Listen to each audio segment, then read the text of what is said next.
Anyone and everyone, thank you so much. I'm Bernardo Moya. I'm the founder of The Best You, and I wanted to welcome today my guest, which is Josh Ritcher. And Josh is an author and a mental empowerment coach. God knows that this is needed. He's on a mission to make mental health a conversation we can openly have. The goal is to become aware, as we don't need to, something that we don't need to numb. To become someone who can deal with their own emotions, from a centered and awake place, choosing our reactions consciously instead of just reacting blindly to the world, and basically creating a positive, constructive patterns that become powerful habits. Mental health is obviously a big thing, and obviously I was checking your webpage, Josh, and a lot of the work that you do, obviously with your podcast, and I love kind of what you quote and a lot of the stuff that you're doing, and obviously kind of. Thank you. So congratulations. I want to talk to you also about your book. But first of all, I always like, because, you can get so much from a bio, but I'd like you to give me your kind of take. Three questions. Who are you? What is it you do? And what is it you're looking to do or help, or how are you helping people? Sure. Well, who am I? Gosh, I've been a born voracious problem solver, and that lent very well to television, where I've been for the last 18 years in production. And what I do, well, I found my passion because of my personal crash. And so I'm on a mission to wake others up to the power of their daily thoughts. Mine brought me down with huge depression, anxiety. I had tried to start a side business out of TV and owed hundreds of thousands to investors as it was failing. And all of those daily patterns, that negativity and that self-criticism that I was putting on myself brought me down. And I almost jumped off the 6th floor of the Sony Pictures studio parking garage just to end that just constant noise and negativity in my head. So as I studied neuroscience from that point on and healed myself of the depressions and got off 7 medications, I discovered my true passion, which is helping others and waking others up to the power that we do have inside our own heads. So it's been an amazing journey. I'm so grateful to have been brought to this place where now I can coach others and teach others. And I'm just so blessed for this second part of my life. That has been a huge joy. So tell me, where were you originally from? Where were you born, and what did you start doing? What were your first initial things when you work for a company? Yeah, I mean, I was born out here in California, but moved around the Southwest. And then I got into film and TV in the early days in Denver, and then moved out to LA to make it a career. And I started as an art director right away and doing films and TV shows. And I've done that for the last 18 years out here in Los Angeles. I've had a great career. I've done everything I wanted to do. I worked on a lot of really fun creative projects and great TV shows.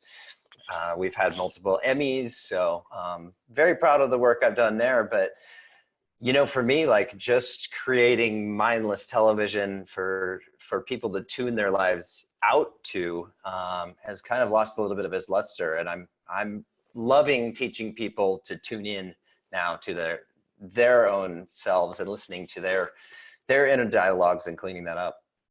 So let me just ask you a little bit more, because I obviously want to kind of put in perspective how you hit kind of, I suppose, that rock bottom when, but you decided to, I don't know, you came up with an idea, project, something that you wanted to do, and it just didn't work out, which is, hey, listen, that's what happens when you're an entrepreneur.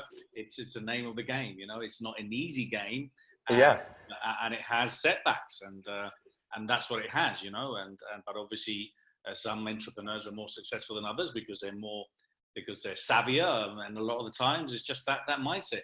So what happened to you, and kind of like, okay, you hit that rock bottom, okay, when you were saying that, you were on the thinking of doing something drastic. So what happened then, kind of what got you to kind of that turning point to get you onto the path that you're doing now? Because obviously there was a journey there, I want you to share that journey a little bit, because obviously that's Of part, course. those are your scars. Yeah, our breakdown was our breakthrough, right? Yeah. So yes, we had tried to launch. It was a tech startup. It was basically a project management for film and TV. So all the hundreds of cast and crew you see at the end credits of a movie, we set out to organize them all digitally, and permission-based file storage and all of that, managing that huge cast and crew that you see. And I think we were early, honestly. I think the industry was slower to adopt tech than we thought, and we tried to wait it out. And we had some really bad luck too. The first company that we hired to build the software for us was a big Ponzi scheme, and we lost $100,000 almost off the bat. And we lost a patent in a really weird time in the US Patents Office's history. So all of that, these repeat failures. And it's funny, I'm a pretty sensitive sort of, quasi, I've learned my intuitiveness, but even back then it felt right to keep going. And I didn't know why. As we were getting more financially exposed and further out on a limb, I kept checking in, and it felt right to keep continuing. And looking back now, I realized I wasn't building a business at all, that my crash had to happen and bring me here to my true passion. And I'm grateful for the universe to bringing me to that. But yeah, at the end, those thoughts of being a failure and letting down our investors, letting down, all the debt I incurred. We tried to save the company on credit cards, and I had over $120,000 of exposed debt that I couldn't pay back as well. And so that noise it was deafening. And I used alcohol to numb, and to numb that noise. And what I didn't know was that my gift is that I'm bipolar. And my bipolar racing brain, which was amazing for me in TV, and an upside, I could outperform so many people. But that spinning bipolar mind, when caught in these negative ruts, took me down fast. And I had routine depressive episodes where I couldn't get off the couch for weeks after finishing a TV show, and my anxieties were swelling during that time. And so all of this was just too much to handle. And I parked for work at Sony Pictures Studios one day, and I looked over the edge and I said, wow, this would stop all the noise. And I really just wanted peace. I mean, that's what we all want in our minds, is just stillness and peace, and to be able to, flush out. That was why I was using alcohol to numb, was to create this peace for myself. And I, to this day, couldn't tell you exactly what stopped me. I even made 2 running starts and skidded to a halt just before my leap. And so I don't know if it was self-preservation or if there was a higher power at work. But after leaving the garage, I ended up crying back in the car for another few hours, and my co-department head ended up replacing me for the rest of that season. And I decided to get myself right and take time out for me. And I actually went to rehab, and that's where I learned I was bipolar, and that it's so common for bipolars to numb with alcohol. And I started this quest. I said, okay, my beautiful problem-solving brain, the gift part of me, wanted to understand this. How had I gotten here, and how did it get so bad? And more importantly, how could I get out of it? And so I turned to neuroscience. I really started, I went down this crazy path of understanding the brain and how it works. And I tried some experiments. I did some neurohacking on myself. And the first thing I tried was a month of self-love. And I would learn, the practice was, I told myself all day, every day, I love myself, I love myself, I love myself. And what I would come to learn later is that the prefrontal cortex, the rationing part of your brain, really doesn't like it when you repeat something over and over. You're burning energy. The prefrontal cortex is an energy hog. And so the brain doesn't like that. And so what it'll do after about a month of repeating something is it'll implant it into the automated part of the brain. And so I discovered this amazing tool that repetition could be used to install good things, positive things in my life. And from that point on, I mean, it was off to the races. I ran several other months of reframing after the month of self-love. And within 90 days, 90 to 100 days, I went from the parking garage to a completely different life. I mean, I was happy. The depressions had gone. The anxiety was going away. I was able to drop all these medications that I was on to help my mood. And that's when I discovered that, wow, our daily thoughts have a massive, massive impact on our lives. And to catch those in the moment and change them, that reframing was all the power I needed for the rest of my life to generate my own happiness. Well, that's amazing. And thank you so much for sharing that, because it's obviously kind of like, you went in details there, and obviously kind of like, that it just can't be easy. And for me, it's always important. I feel that, especially in personal professional growth, people have to walk their talk. I think that a lot of people that don't necessarily have the experience, you've got the experience as a problem solver, obviously, with TV and what you were doing, making things happen, because that's what you did. You made things happen. Yeah. And then you hit rock bottom, and you went through obviously a challenging time, and you came up with a strategy, and now you're living it.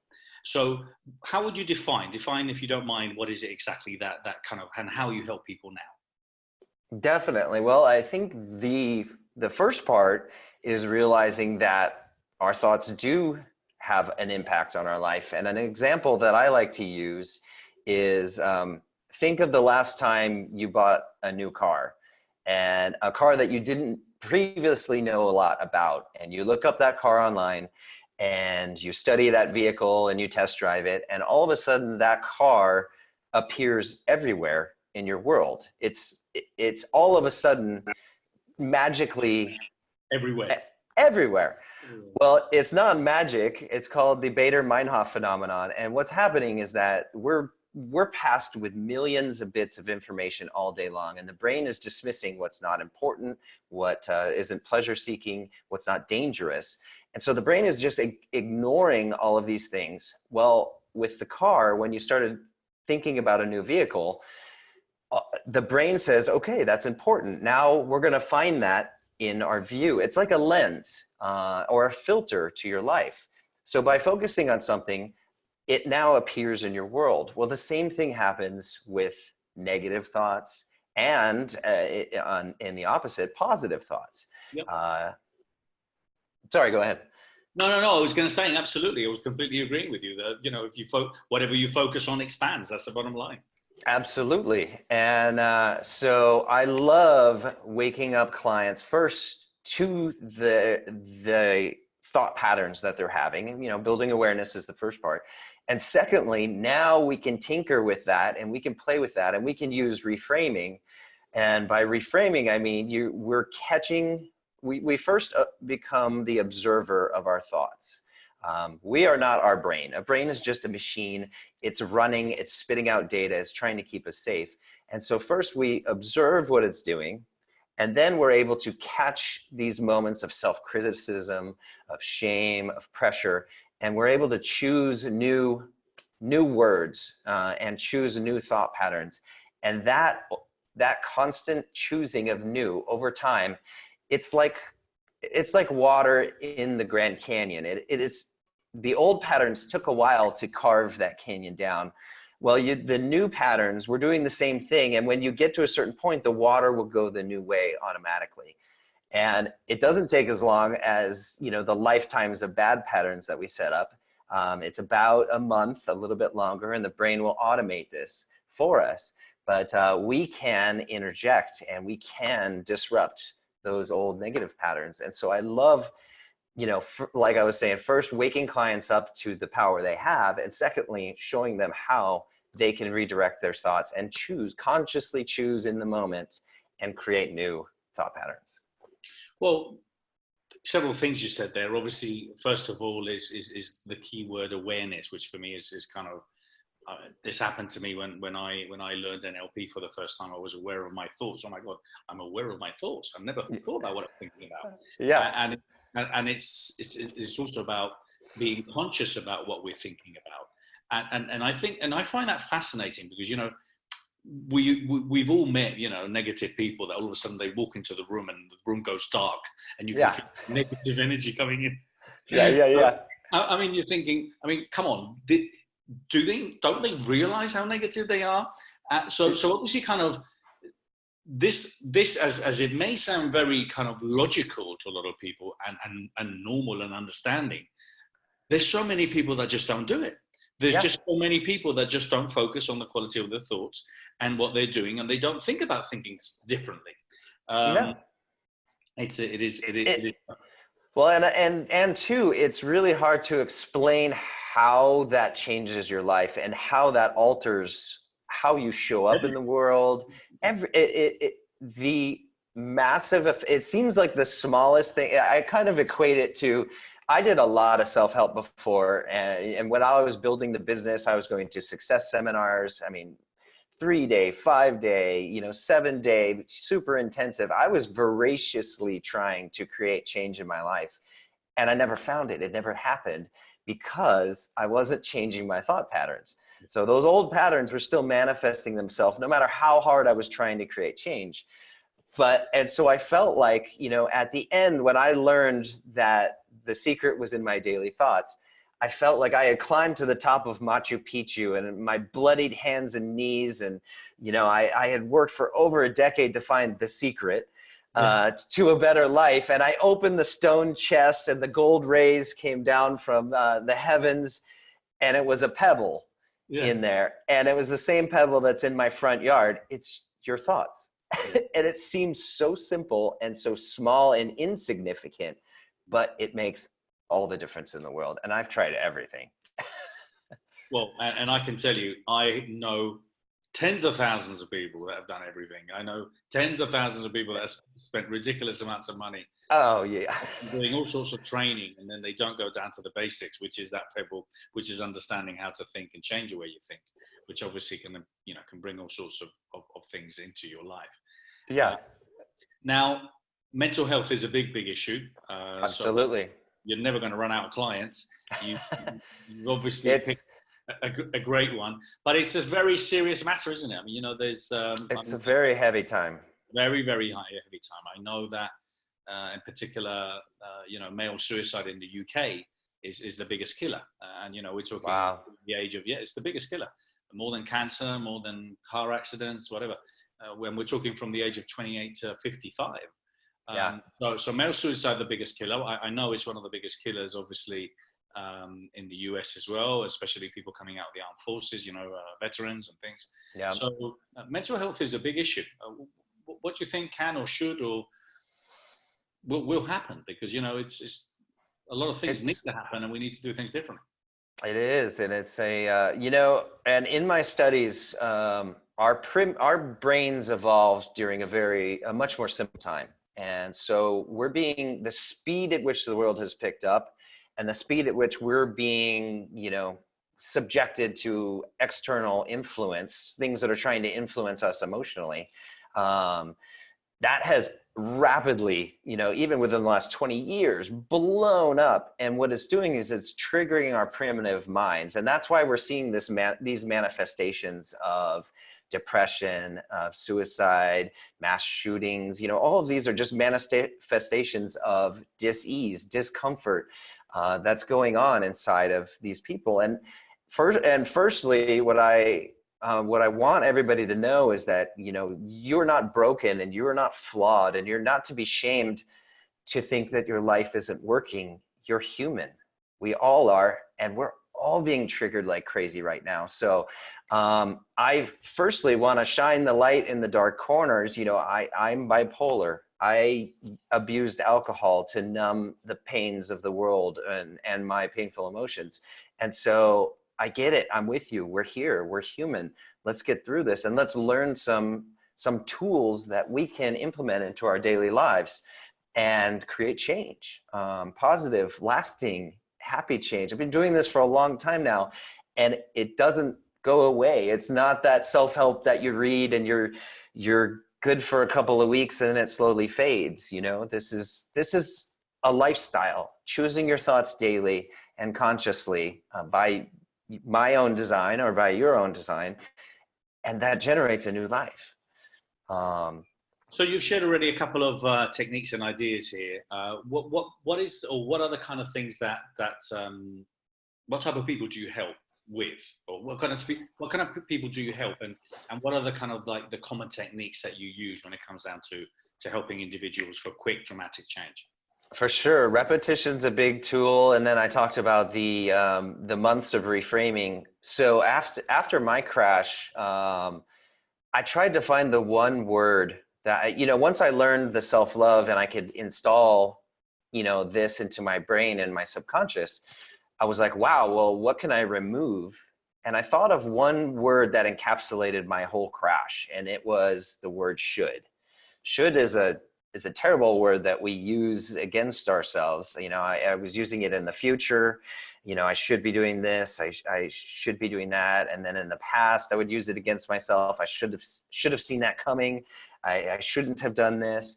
And it's just all this self-generated pressure. And I thought, man, if I could take that away, that would ease my life so much. It was that inner critic that I was trying to silence by almost jumping off the parking garage. And so I was like, what's another word for a happier, more positive, less pressure-filled word? And I thought of the word could. Could has option in it. It's not a harsh word. It's not as black and white, pass fail as the word should. So I ran a month of reframing should to could. And every time I said it out loud or in my own head, I had to back up and restate the sentence with the word could. And it got really weird on set because I was doing all of this work while I was back in TV. And so, yeah, when I'm talking to a producer and saying, we shouldn't put the camera over there. And I was like, we could put the camera over there. And it's not an exact word proper English, but I did it anyway for a month. And that's when my depressions and anxiety. So one of the first things I do with my clients are these months of reframing and really just catching the words in the moment. And what it's also doing is it's making you become aware of that dialogue that's just been running all on its own. You start to become the watcher and the observer of those patterns that your brain is just spitting out. And so, yes, repetition, reframing are huge tools that I use. I'm also a big proponent of doing a morning gratitude list or a daily gratitude list. And I'm actually building an app right now, which is really cool because I'm using the phone's push notifications to kind of keep up that positivity. Our brains, it's not your fault. Our brains are wired to scan the world for negatives. It's trying to keep us safe and alive. So we are sort of already programmed in this negative way. The brain is, trying to find this in the world. So it takes a little practice, but we got to fuel that positivity engine. And by appreciating what we do have is an amazing way of generating just this wealth, this spring of positivity in your life. And also, I don't know, I'm sure you're aware of Heart Math, the little monitor that you clip to your ear. You've seen that? Yeah. I've played around with it hundreds of hours on what's the fastest way to get to coherence. And hands down, the quickest way that I can drop into coherence, even faster than imagining a beautiful sandy beach or, beautiful blue skies, is by holding thoughts of gratitude. And I've tested this, over hundreds of hours. Gratitude is the fastest way for your body to drop into coherence. And it's this magic sauce of the universe that is just such an amazing tool. So gratitude is a huge part of my practice as well. And I'm really excited about the upcoming app because we got some fun stuff. I was looking at your webpage about the app. So tell me, how long, for example, when you do gratitude, is that kind of like a morning routine you do, and how long do you do it for? I keep my morning routine under 7 minutes. I'm a busy guy. I work 12-hour days in TV. I'm still doing some shows, some of the shows that I'm involved with in between coaching. And so, yeah, all of my work is really meant to be either practices you do inside your head or within 7 to 10 minutes in the morning, this gratitude list that I do. So it's quick, it's fast, and the app is going to make it really fun too.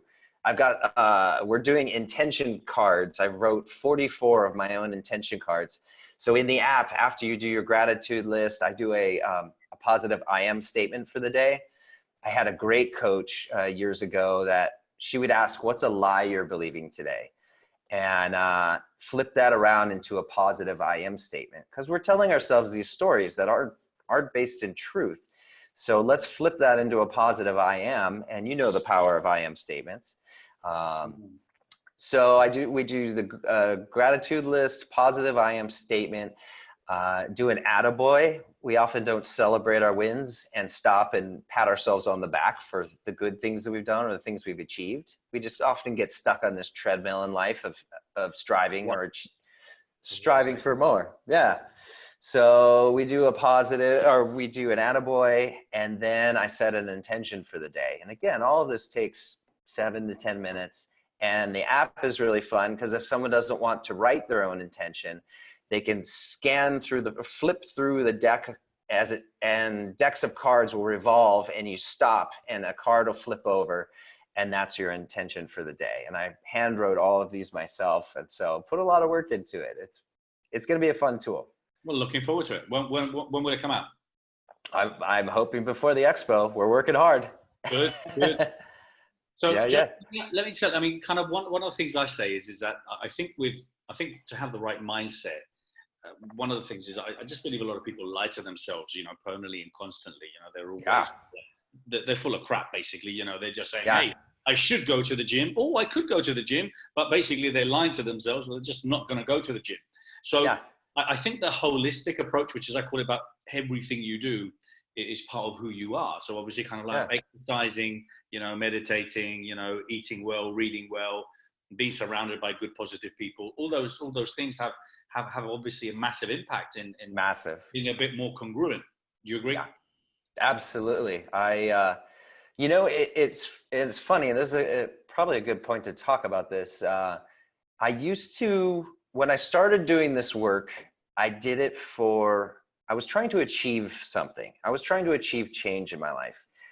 And I've gotten to the point now where I wake up, so I have to be on set sometimes at 6 in the morning, which means I set my alarm for 3:30 a.m. so that I can wake up and meditate for an hour before I go to work, because it starts my day in such an amazing way. And I don't do it to achieve anything anymore. I do it because it's an hour for me and I feel amazing. And it's so incredible. So yes, these practices, meditation was amazing. And for a bipolar, sitting down and being silent with your own brain was extremely hard at first. So the fact that I can do it for an hour now is a testament. It's a muscle, it's something we can learn. And a lot of people try it and say, oh, I wasn't good at it. But give it another shot, because it created so much peace for me in my life and allowed so much joy.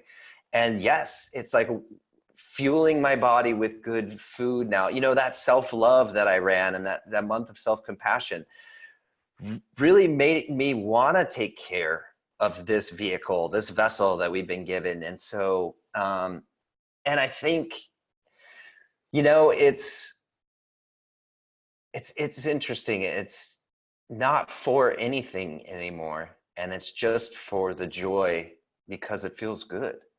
And I've already, it's fun. The other day, an idea hit me for my next book. And I was like, wow, I haven't even got the first one out yet. And it's just finding the joy. And, I'm a seeker, and I'll be a seeker for my entire life. But turning that attention inward now and listening to that little voice inside and just saying, what makes me feel good? And I'm just going to do more. I'm going to follow that. I'm going to just follow that inner voice. And of course, when we're learning and growing and, learning from other people, we try things on. We say, oh, that's a cool practice that somebody does. How's that fit? Oh, that feels good. I'll adopt that, or I'll try that. Just following that joy on what feels good and what uplifts you to be your best person. And it's a self journey. And I know we're exposed to so many different things from so many different people. And try it on, see how it feels. And if it feels good, continue it. And for no other reason than just that, inviting joy into your life again, instead of getting caught in this striving all the time. So, well, listen, I think we covered a couple of things, and obviously I think we're talking about, the power of the mind, and obviously making sure that we ask ourselves empowering questions, and that we have the right, my book, which is called The Question, which is about that, is teaching people how to ask themselves empowering questions that can help them. I give them people the example, because there's people that get up in the morning, they look at themselves in the mirror and say, oh my God, how ugly do I look today? And all of a sudden, of course, they're going to have 300 reasons why they look ugly. But other people get up, oh my God, how amazing, or how amazing is my day going to be? So it's all about that internal dialogue, being aware of your thoughts. Yeah. Now, your book, which you're telling me, your book, which is coming out soon, is it? It's called A Ship for Brains. When is that out? Yes. So, well, I have a couple of publishers that are looking at it right now. So I'm holding back, but if that doesn't follow through, I'm going to go ahead and self-publish. It's already helped a lot of people. I've sent it out to a nice test group, and they're finding the practices extremely helpful, and they're seeing change in their lives. So the feedback's been incredible, and I'm really, really excited to get it out. So as soon as possible, and before the Expo, it'll be out either way, either through help from somebody else or on my own. Well, we're looking forward to that. And you seem to be having a lot of fun with your podcast, your Mental Best, which I love. I love the branding around it. I love kind of obviously the discussions you're having here. So I would highly recommend. I'm going to subscribe to it and to listen to quite a few. I've had a quick brief through some of them. Thank you. I was going to say that I love the whole branding. I love the concepts about it. And I love kind of what you do, obviously. I understand the importance of what you do within the mental health industry. So, well, I'm really trying to just be vulnerable as well. I think in the social media era now, everybody putting their best foot forward, I kind of just stopped caring what other people thought. And I said, I'm going to come forward with the bipolar and with the addiction and all of that, because this is life. This is real. This is, the challenges that I was given in this life. And so therefore, by shining light in our dark corners, we can allow others to feel and others to heal. And so, yeah, I'm really raw in all of my posts and in the podcast and on Instagram. And I post when I have bad days and when I'm struggling to tame that spinning mind, because there's value in that for somebody else, or it gives someone else permission to feel. That all of this work isn't just, blowing up our happiness and ignoring our feelings. It's not that at all. It's allowing ourselves to feel and being aware of that, but then, not allowing us to get stuck and not allowing the brain to just keep spitting out these things. So moving through your emotion and then choosing a new way out of it. So it's not this ignoring. And so I really am embracing that as well. It's like you can see it. You can really see it with the work that you're doing. So congratulations. Now tell me, Josh, what you're going to be speaking at the Expo in LA on 2021. So tell me, what are you going to be talking about, and why? I'm interested in knowing what was appealing about the Expo, why you wanted to get involved. Well, first of all, it's such a beautiful mission and such a beautiful thing that you've built and you've put together, and I think the world is saying enough right now.